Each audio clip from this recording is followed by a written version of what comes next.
நாடு முழுவதும் உள்ள பேரங்காடிகளில் உள்நாட்டு பச்சரிசி விநியோகம் தற்போது போதுமான அளவு உள்ளது என்று விவசாயம் உணவு பாதுகாப்புத்துறை அமைச்சர் மொஹமட் சாபு நேற்று கூறினார்.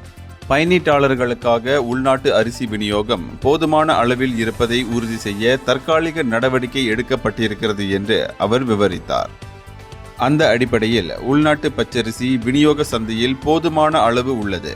திட்டமிட்டபடி அதன் விநியோகம் அமைந்திருக்கிறது என்று அவர் மேலும் சொன்னார்.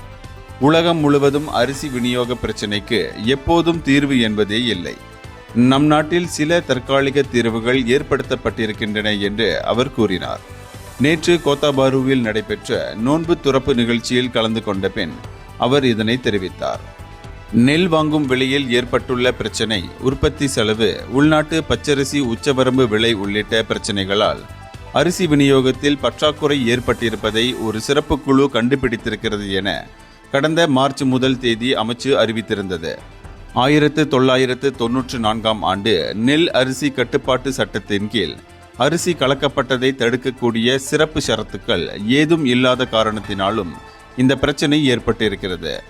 உள்நாட்டு சந்தைகளில் பச்சரிசி விநியோகம் சீராக இருப்பதை உறுதி செய்ய நடவடிக்கை எடுக்க வேண்டும் என மார்ச் 3 பிரதமர் டத்தோஸ்ரீ அன்வார் இப்ராஹிம் உத்தரவிட்டிருந்தார். இந்தியர்களின் இதய குரல் மக்களோசை.